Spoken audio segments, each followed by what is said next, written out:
Those things are so versatile, so useful, so relatively cheap, and so popular that it hurts our entrepreneurial souls. The kid and I did not think of the innovative invention first. Anyway, I wanted it as a quick and easy way to get from Barcelona without paying for public transportation. This one costs about 700 euros. Now it may seem expensive, but here's where the beauty behind the business comes to life. You see, business, economics as a whole, we're all about competition and tailoring your product to the customer's need. The end goal is a low price, but a high quality product. And e-scooters provide many of the same advantages, such as versatility, transportability, affordability, speed, compactness, and a whole lot more. Now, before I purchased the e-scooter, there were some considerations to make. For example, the price. I had to make sure that it was something that I could easily afford. Then the speed. It had to be fast enough for me.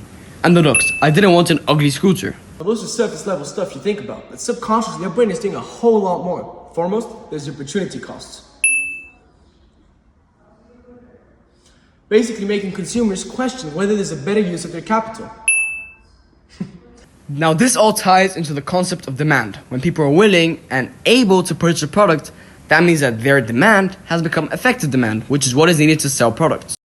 Of course, consumers are also considering all types of stuff, like regulatory restrictions on speed, for example. For example, in Germany, you can only go 25 kilometers an hour. That's the restriction, that's the max. There's brand reputation. Is there insurance included? Is there cap to risk management? Financing options, such as interest rates if a loan is used, depreciation, external costs of the environment and or society, and of course, the cost-benefit analysis. In terms of the speed of the e-scooter, mine only goes up to about 30 kilometers per hour, which is definitely enough for me. However, some can go much faster as they are tailored to other people's needs. Now, this tailoring to certain consumers' needs is a strategic business move of adjusting the good or service to decrease the purchase threshold. Basically, the more the e-scooter fits the ICP's expectation, hopes, or needs, and the bigger the sphere of people needs that it can satisfy, so the more people that it can satisfy, the more competitive it will become. The more that competes, and the more of the global market demand it will dominate. And this, ladies and gentlemen, is exactly how monopolies form.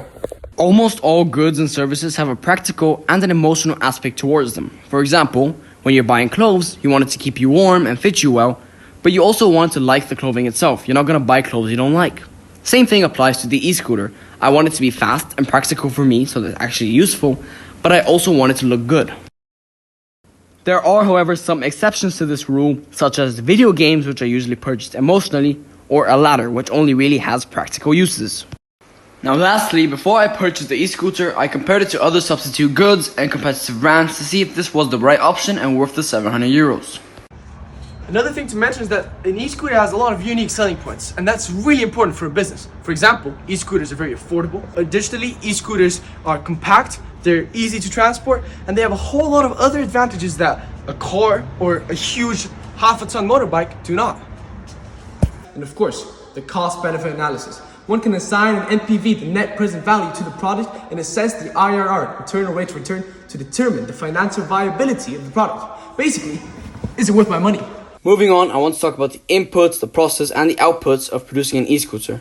For our first inputs, we have metals. Certain raw metals, such as iron, are used for electrical components and the wheels of the e-scooter, while metals like titanium are used for the frame and structure of the e-scooter.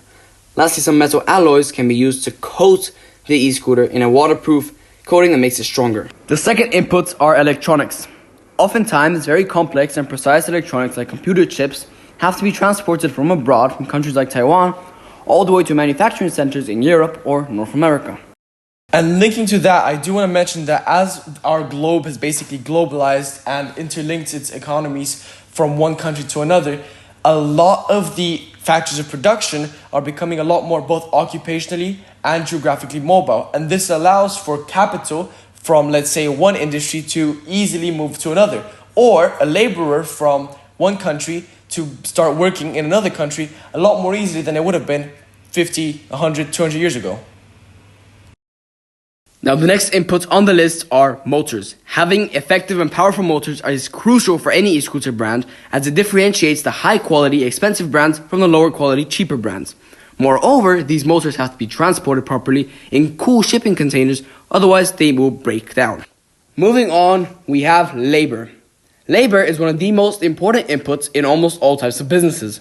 Whether it's construction working, which requires strength, Such jobs that involve a lot of physical workload are usually falling under the primary or secondary sector. or something more mental, like working an office job which requires you to stay sharp and use your own knowledge. The tertiary sector. Either way, they're also needed in factories for assembly and manufacturing of many certain goods, or in transportation, for example, as truck drivers. Moreover, there are many other higher ranked white-collar jobs which require deeper knowledge and education of certain topics such as marketing or managing to help the businesses running without doing physical work.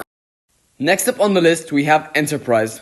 Now, this is often considered the most important input out of all of them, and it is defined as when a person or entrepreneur is able to use their money and their knowledge to combine different factors of production into one business with a steady output.